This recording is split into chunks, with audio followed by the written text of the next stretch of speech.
Hi guys, Miss Simon here. I just wanted to show you what we did today in case you missed class today.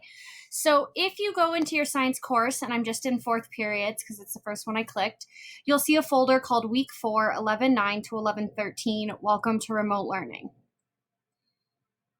And in here, you'll see the 2 days for this week for white days today, 11:11, and Friday, 11:13.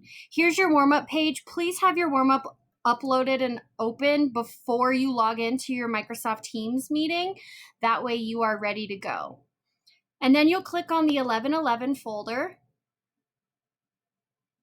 And here's everything we did today. So here's a to-do list of everything that you missed in class. I did an intro to remote learning. We talked about this graphic and uneven heating. And then we talked about why once heat enters the atmosphere, what happens to it and why that happens. So we watched this video, you can type that in, and then we filled in our action agendas, read pages 98, sorry, dyslexic moment there, to 99, and take notes in the heat section. The last thing that they did was your classmates took an uneven heating exit ticket, and that is going to be what is put in the grade book for today. You do have homework. You need to read 98 to 99 and take notes on that.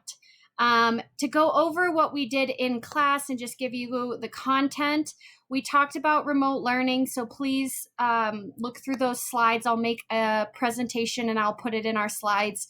We went over uneven heating, angles of Earth, intensity and tilt cause different amounts of sunlight. Less direct sunlight means less heat. More direct sunlight means more heat. That's why the Arctic is always colder than the equator. We talked about the amount of heat that drives weather in the region has to do with the amount of sunlight and whether it's direct or indirect. We also talked about convection, conduction, and radiation, and how changing the amount of heat on Earth changes the weather that we have. Once we talked about the tilt of the Earth, now what happens when Earth is heated? So what happens to the heat? 20% is scattered and reflected by clouds. 19% is absorbed by the atmosphere in clouds. 6% is scattered from the atmosphere. 4% is reflected by the surface, and 51% is absorbed by Earth. And this is all important because we want to know why our weather patterns are the way that they are. And the biggest driving force of weather is convection when it comes to heating. Conduction and radiation certainly play a part, but warm air rises, cool air sinks, and it creates that circular motion. And that's what's creating a lot of our weather patterns. Now, that's not to say that radiation and conduction are not important, but they play a much smaller role.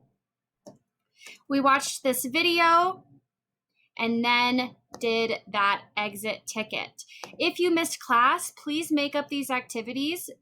Just a reminder, go into the to-do list so you have a list of things. I will add the slides that you missed and make a total slide for today. And then make sure you do that homework. You need to open the textbook, which is right here.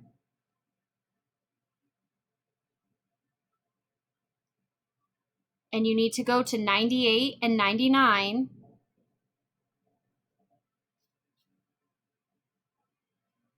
And once it loads, 98, 99, and you need to read that and take notes in your flip books. And we made our flip books on Monday last week. If you don't have a flip book, just take notes on a piece of paper or go back and make a flip book. It was last Monday's lesson.